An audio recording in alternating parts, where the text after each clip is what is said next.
Yeah, we got time with Sid's thing and everything else. Yeah. There's that again. Yep, I just saw you. Okay, why? Oh, I see. I wrote in the date for you. Oh, You passed it out to Sunny. I told you with the spreadsheet. With prejudice. Thank you. Call the meeting to order for the Board of County Commissioners. Please, I would like to rise for invocation with Rio Evans. If you would come up. Thank you.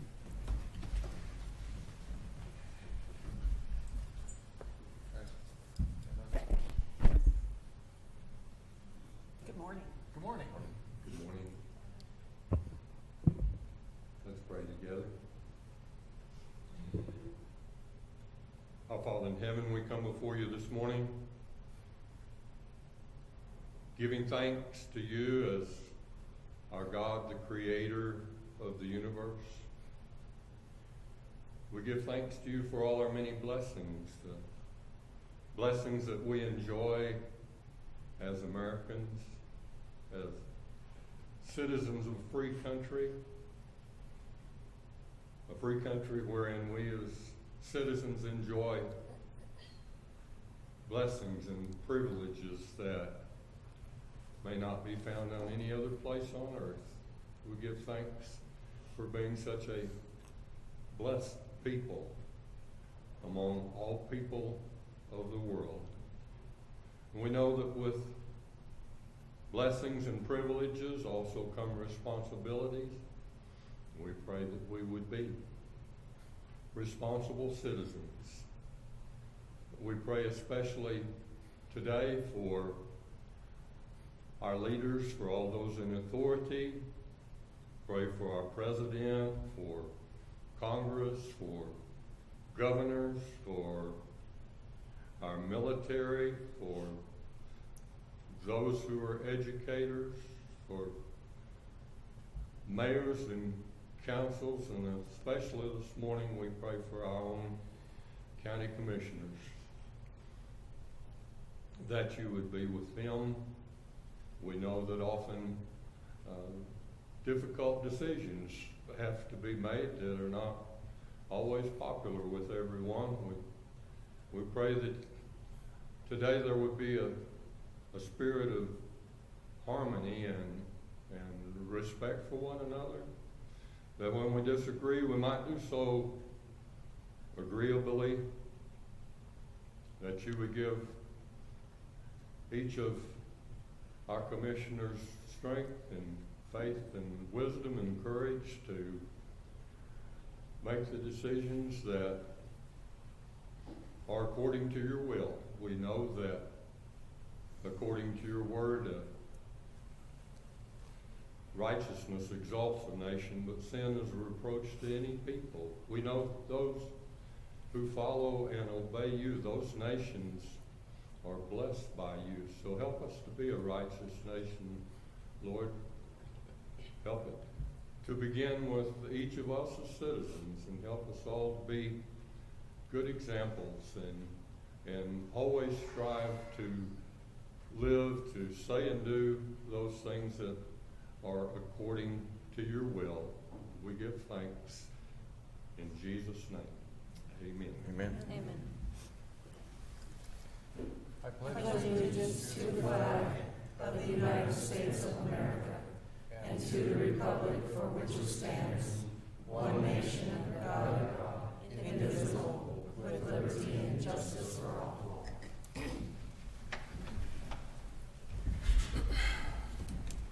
Thank you. Roll call, please. Commissioner Payne, Present. Commissioner McFall, Present. Commissioner Bell, Present. County Attorney Jackson, Present. County Manager Bryant, Present. Planning and Zoning Director Koch. Present. Next, we move on to the approval of agenda. Mr. Chair, I am not aware of any changes we need to make to today's agenda. I therefore move for approval. Second. It's been moved and seconded. Any further discussion? Roll call, please. Commissioner Bell, Aye. Commissioner McFall, Aye. Commissioner Payne, Aye. motion carries. Next, move on to the consent agenda. We do have 2 public hearings coming up to be scheduled on July 24th. It's an OPC for pure medical modification of premises, and then we have a request for a commercial development plan for a place called Home Nation. That it's in Penrose, north of Bonnie's Car Crusher site. Mr. Chair, I move to approve the consent agenda. Second. It's been moved and seconded. Any further discussion? Roll call, please. Commissioner McFall, Aye. Commissioner Bell, Aye. Commissioner Payne, Aye. motion carries. Move on to staff and elected officials. We'll move on to the county clerk's monthly report. Good morning. Good morning. So the total motor vehicle fees, sales tax, and recording fees collected for June of 2018 are $1,105,888.18. Fremont County's portion for disbursement was $607,217.48, which is 55% of the total fees and is $59,620.64 less than June of 2017. Year-to-date, our office is up $285,934.58 from last year. Great news. Yes. I just wanted to have another side note that this week and next week our office is at half staff because they are in Colorado Springs training, so we've been really busy and short staffed, so be patient with us. I apologize. We're trying to get people in and out as fast as we can, but if you can use our online system or the kiosk, it'll save you a little bit of time.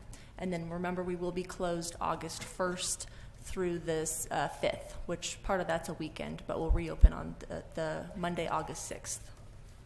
Okay, That's all I have. thank you very much. All right, Mr. Chair, I move to accept the county clerk's monthly report for June of 2018. Second. It's been moved and seconded. Any further discussion? Roll call, please. Commissioner Bell, Aye. Commissioner McFall, Aye. Commissioner Payne, Aye. motion carries. Move on to the county manager's report. Good morning, Sunny. Good morning. Good morning. So just a couple of quick things. We have the administration roof project is underway. So if you've been out the west end of the building, you've seen that going on. And then just a few things that I wanted to express our gratitude towards all of the firefighters, the volunteers, and the commissioners will probably go a little more in depth than this. But we did have 2 fires over the weekend, and everybody really got on those. And I just appreciate everybody working together and how quickly they were able to get those out. And we have had Jill Filer, which is our emergency manager. She has actually been going down to the spring fire, so she's been on the Huerfano County side. So I really appreciate her willingness to step up and go down there and help them all out. And I think that kind of brings a reality on how bad things can quickly get for a community. And so wanted to say thank you to her for that. And then our Department of Transportation, they actually went up to the Chateau fire, and they were actually up there for a couple of days helping with that as well. So I think it's really good to see our department stepping up and reaching out to the communities that are in need and helping out with that. And then a side note, Fremont County does have a new CSU extension agent. So a welcome to Jeremy McNeely. He started last Monday as our extension agent, replacing Tommy Covington. And so he's jumped in kind of full speed because we do have the county fair July 27th through August 5th. So lots going on in his department. Okay. Thank you very much. Anybody else have anything? I do have a couple things, Mr. Chair. First of all, I would like to reiterate the thanks to all the firefighters and first responders that did respond to those fires this weekend. They were both lightning started, which we've been getting a little bit of rain, which is helping, but it's still very, very dry. We are still in stage 2 fire restrictions. So absolutely no outside burning whatsoever.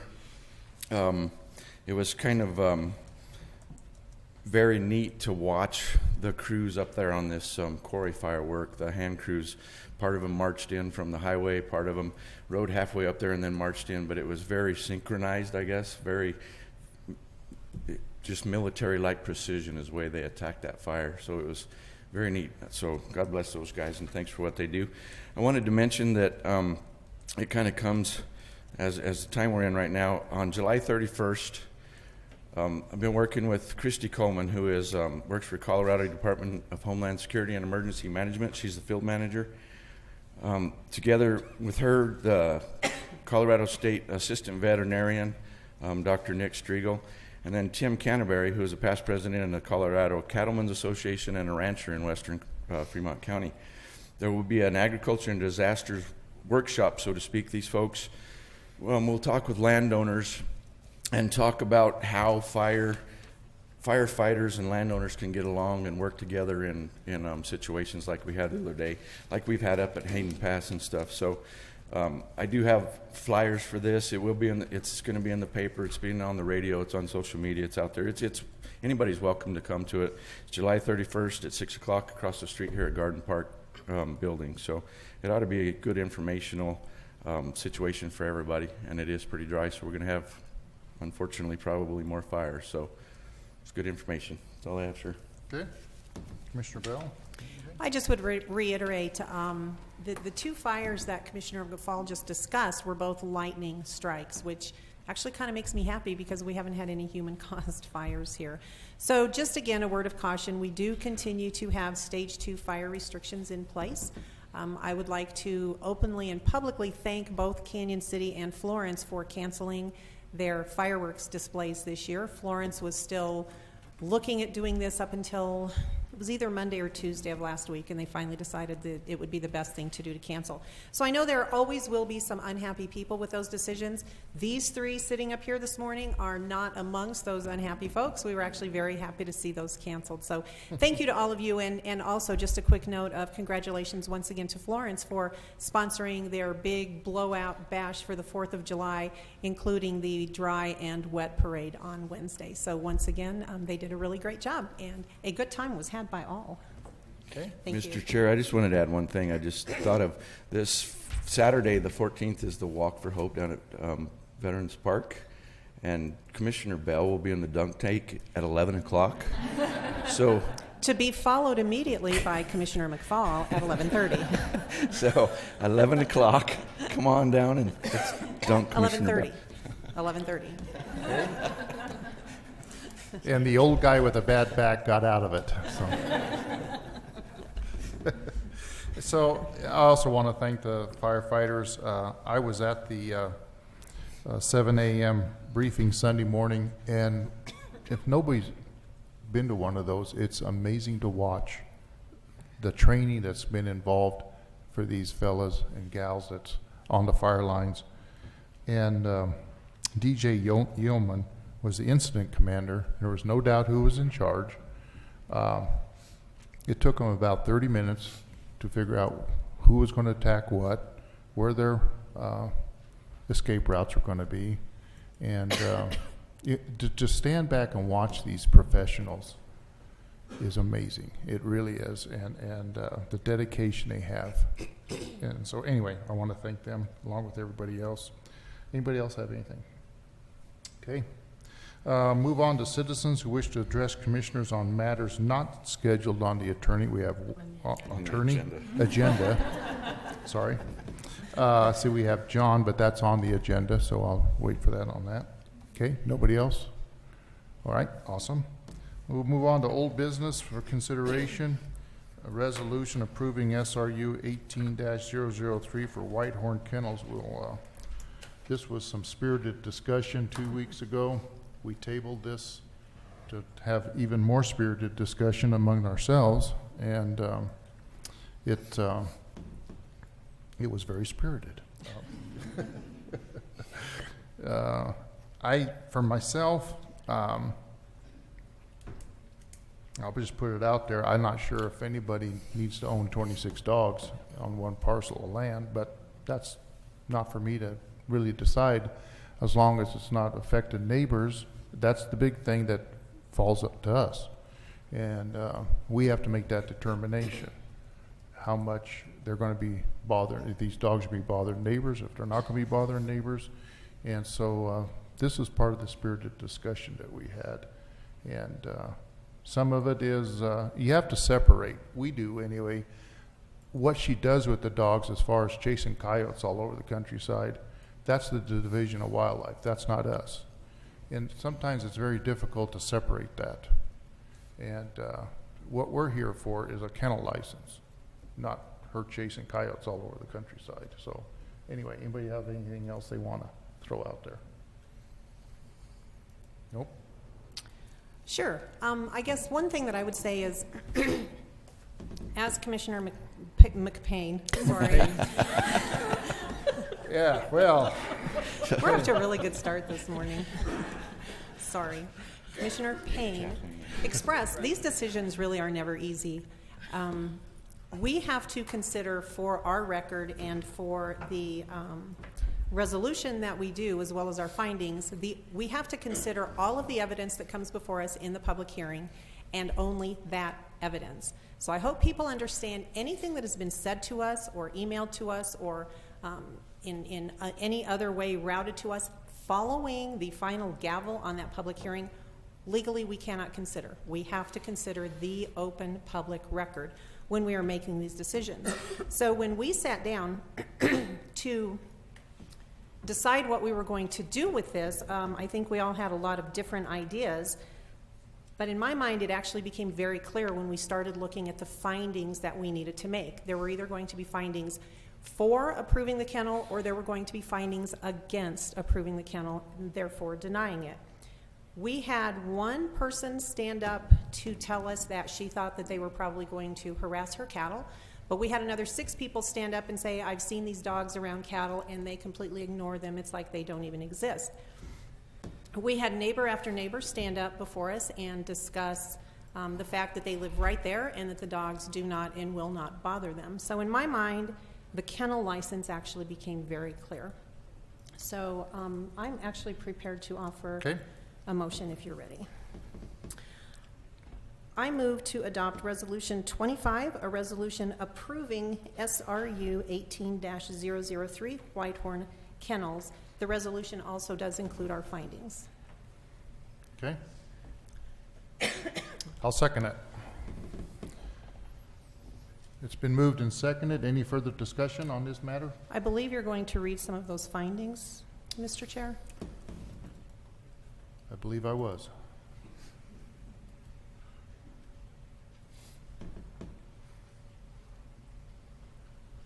Okay, I'll just read the first 5 here.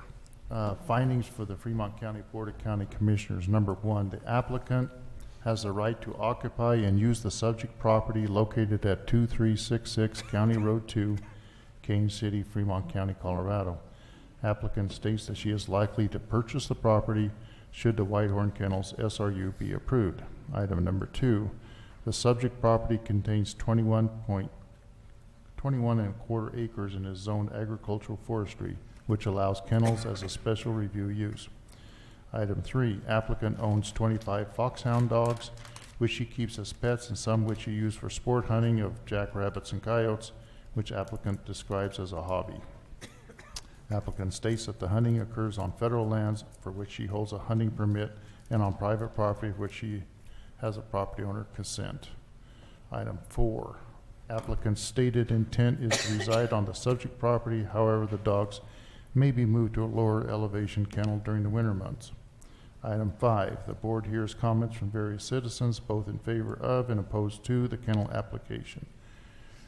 The board has considered such comments and finds that item A, while various citizens voice concerns about the potential impacts, the record contains no factual support for the contention that livestock or wildlife would be negatively impacted by the proposed kennel. Other citizens stated the opposite view, that there would be no impact to livestock and wildlife. Item B, applicant admits that the dogs do bark and bay, however states that the noise is not constant, and when it occurs it's short-lived and does not continue for extended periods of time. Item C, neighbors in closest proximity to the proposed kennel, where some of the dogs are temporarily housed, state that noise from the dogs is not a problem and is not excessive. Then the rest of the findings here are procedural requirements that we had to put on there too. So with that, it's been moved and seconded. Any further discussion?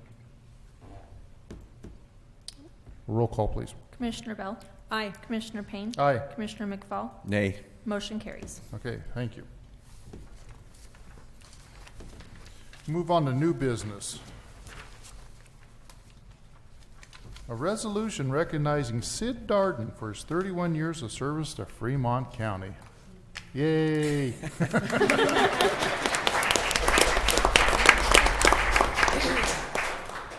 Sid has just been wonderful to work with all these years and does a professional job. And I believe Commissioner Bell is going to read the resolution.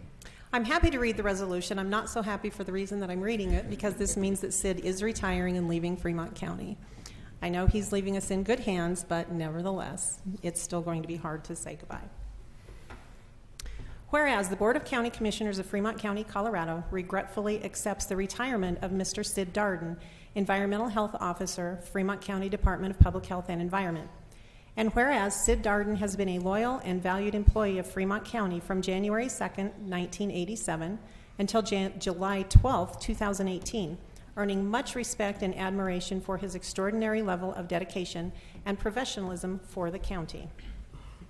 And whereas Sid Darden consistently maintains a pleasant disposition, courteous manner, and empathy for coworkers and the members of the public with whom he works.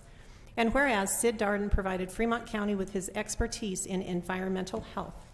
And whereas Sid Darden's service to the Fremont County citizens was highly professional, competent, ethical, generous, and compassionate, always serving others, even in the times when the work was distasteful and unpleasant. And whereas Sid Darden's accomplishments are many and include the following: conducting countless regulatory compliance inspections of retail food establishments, schools, child care centers, summer camps, and body art facilities. Ensuring compliance with inspection standards, providing knowledge and leadership in environmental health, professionally and capably handling complaints from citizens and performing necessary inspections and corrective measures, cooperating and assisting other local governments and agencies' environmental health issues, recommending and drafting county regulations addressing various areas of public and environmental health for the protection and benefit of the public, advising and apprising the Fremont County Board of Health on current issues in environmental health.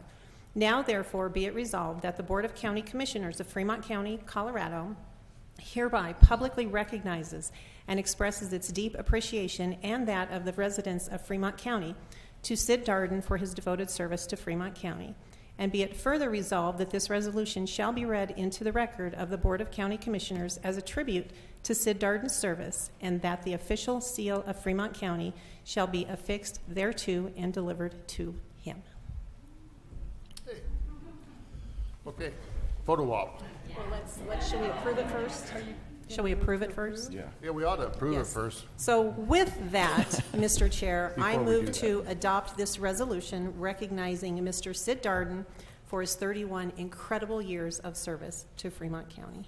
I second that. Okay, it's been moved and second. Any further discussion? I would like to just kind of add to that just a little bit. I was able to go with Sid on a restaurant inspection, and commend Sid on his way that he interacted with the property owner and explained the problems and different things, and your consideration for some of the things that were found wrong is it's great to see how you handled that, and I appreciate you, and we're going to miss you.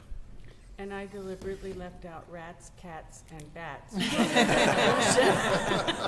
of which is actually sitting on the counter ready to be treated. And prairie dogs. Board of Health meetings were never boring with your input, Sid. They were always interesting, yes. Yeah, it starts out with, well, I got a head of a rat. Okay, it's been moved and seconded. Any further discussion? Roll call, please. Commissioner Bell? Aye. Commissioner McFall? Aye. Commissioner Payne? Aye. Motion carries. All right. Was unanimous.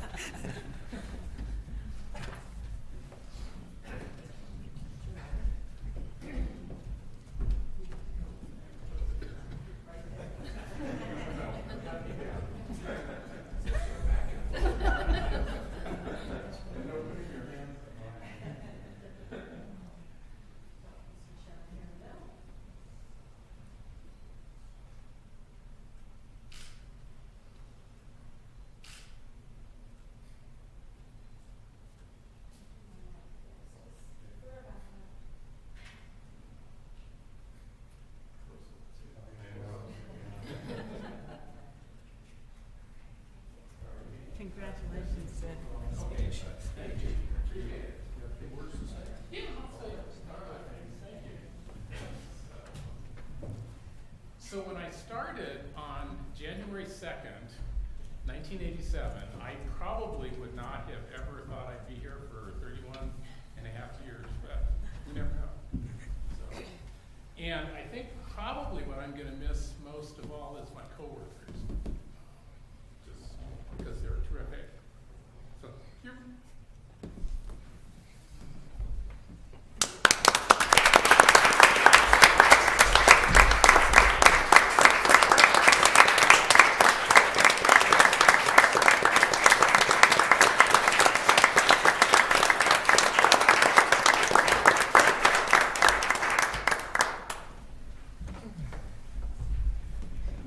Thank you, Sid. And your coworkers will miss you.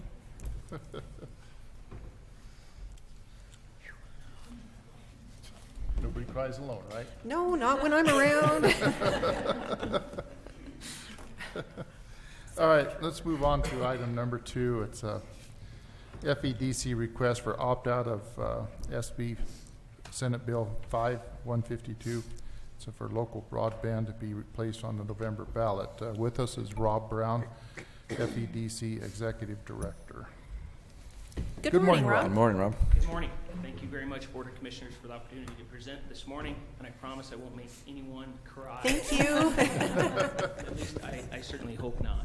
So, SB 152 was put into place in 2005, and basically it removed the counties and the municipalities' ability to control broadband in their community, or the commercial side of that. So there's been a lot of water under the bridge since 2005. Things have changed significantly, and I think broadband has been elevated from not just a nice thing to have in your home or in your business, but it's become a very critical element, just like gas and water and lights and other utilities. And so our request today is to have our county put to the vote the ability to opt out of SB 152. Many other counties and other municipalities in Colorado have already done this, more than 2/3 at this particular point in time, and so we believe it's time for us to do that as well. So this is really resetting back to what the circumstance would have been in 2005, and it gives the local governments the opportunity to clear the path of private-public partnerships to provide this infrastructure.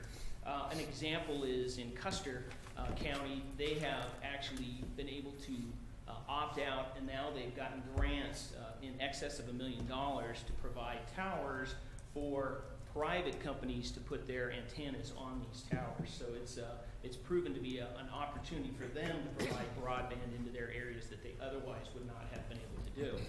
As we all know, in rural Colorado, we have additional challenges compared to other parts of the state where there is an economical reason that people do not put their broadband into this area. They have issues with being able to make it financially doable.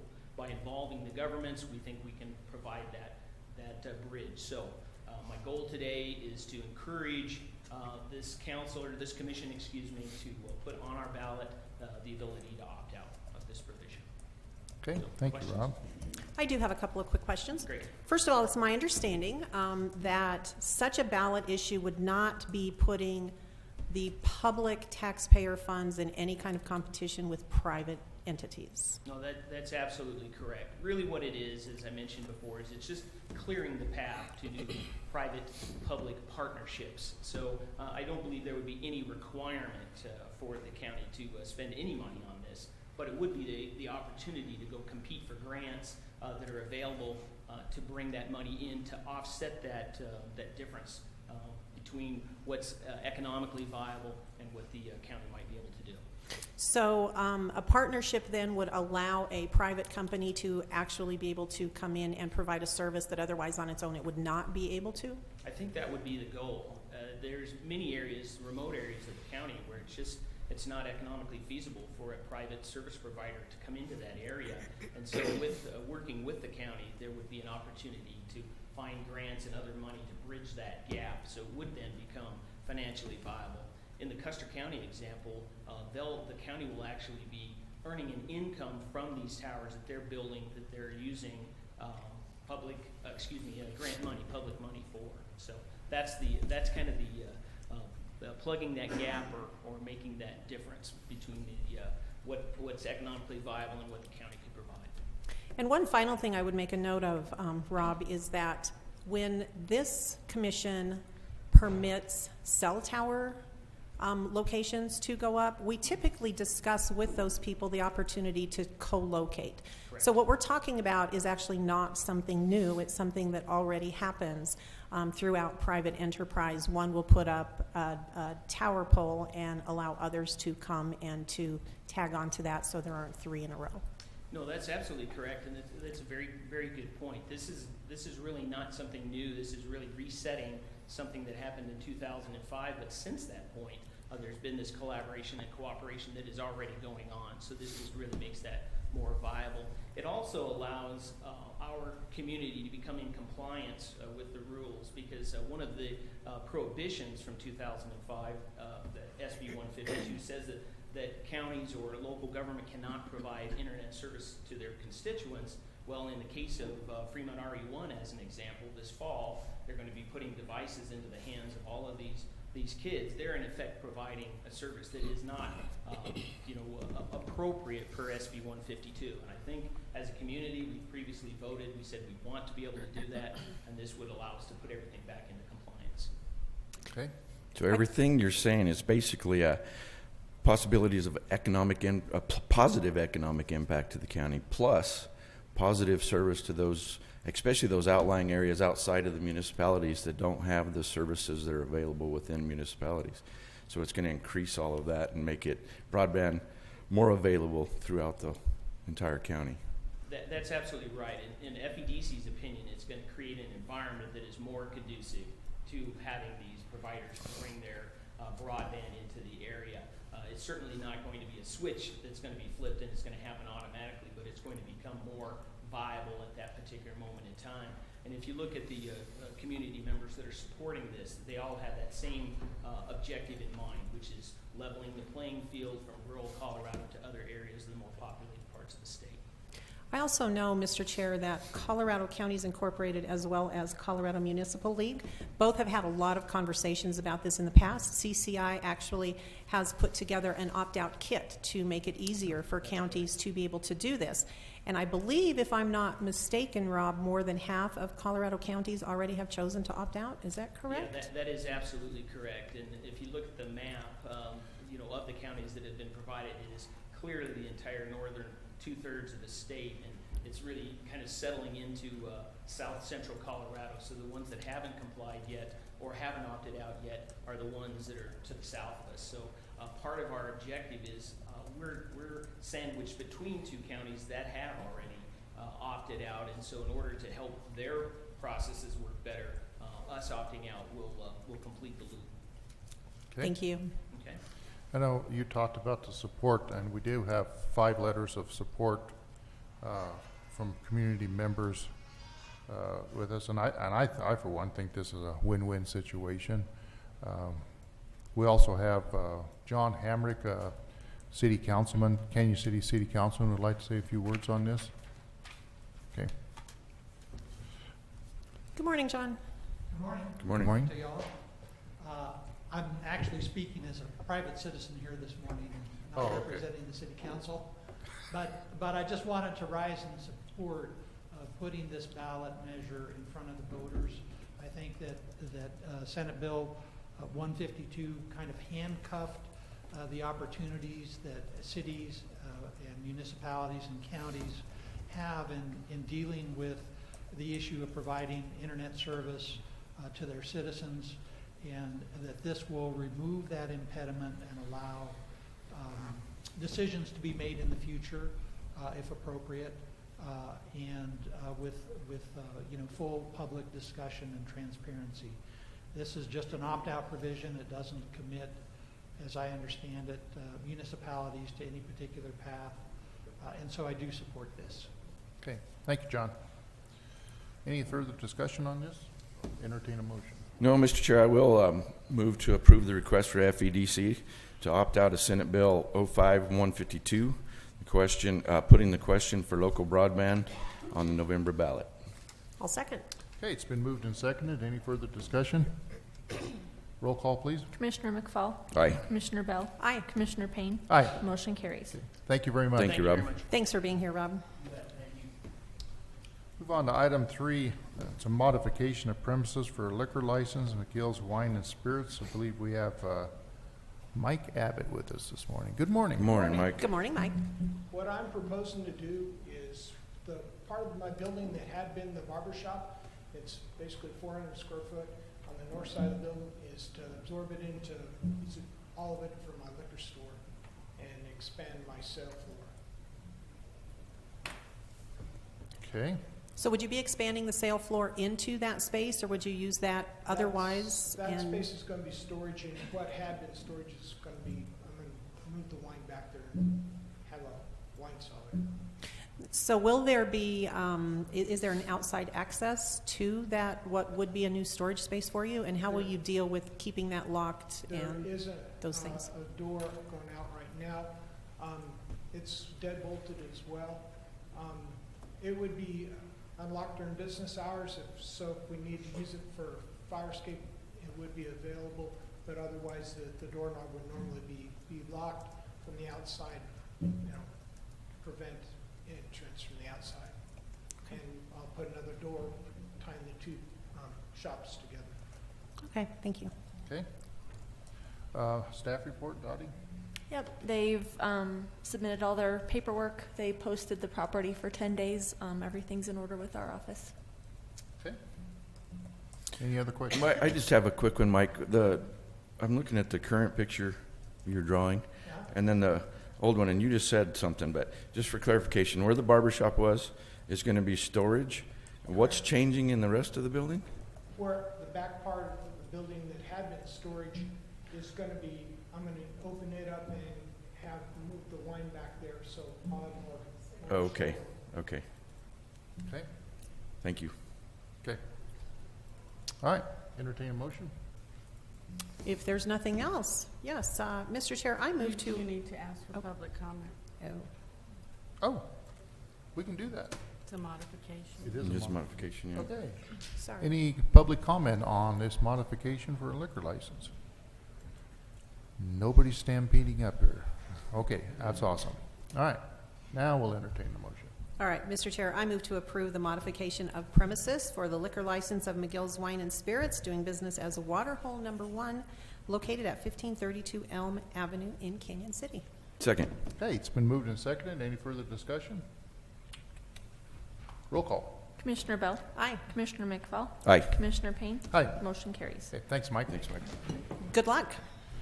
Okay, item 4, rescheduling the Tuesday, November 27th, 2018 Board of County Commissioners meeting to Monday, November 26th, 2018 at 9:30 a.m. We will be at a conference at that time, so we're going to move it up a day.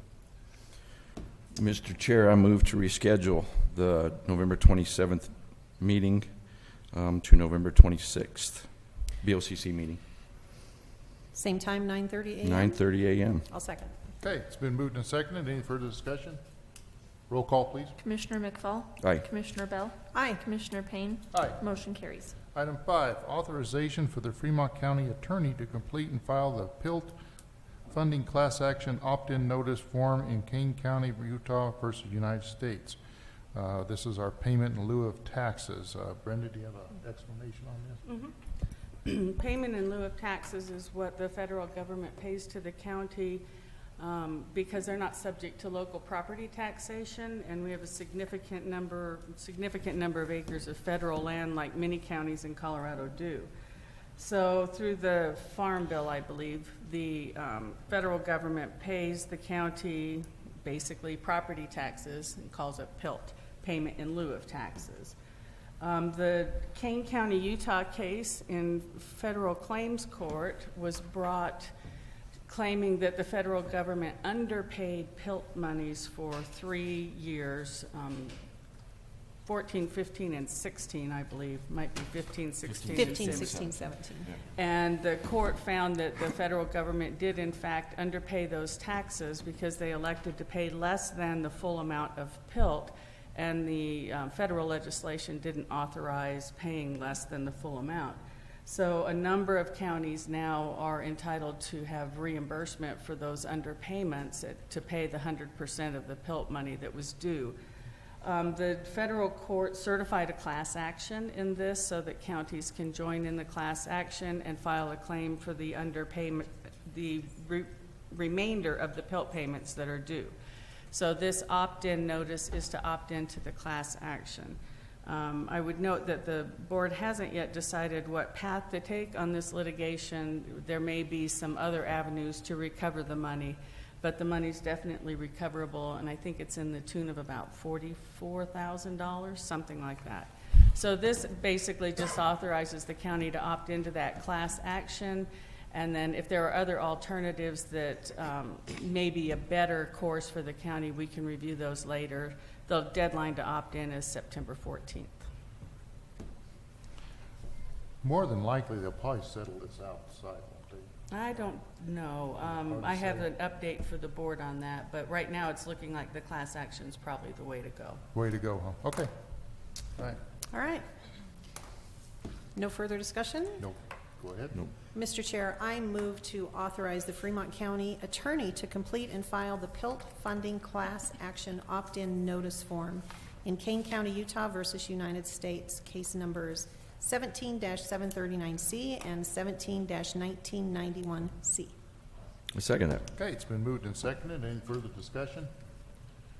Roll call, please. Commissioner Bell? Aye. Commissioner McFall? Aye. Commissioner Payne? Aye. Motion carries. Okay. Just want to note that our microphones are working remarkably better today. Yes. So I thank Lisa for doing that tonight. Did George want to speak? Did George have something to say? Oh, yeah. George, do you want to come up and say a couple words? Yes. Okay. Good morning, ladies morning. and gentlemen. Morning, George. And Sid Jordan, I hate to be the purveyor of bad news, but in retirement you may work harder than when you were working.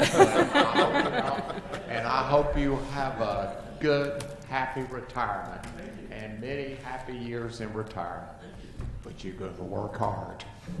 Thank you, ladies and gentlemen. Have a good day, everybody. Thank you. Thank you, George. And with that, no further business coming before the board. We are adjourned.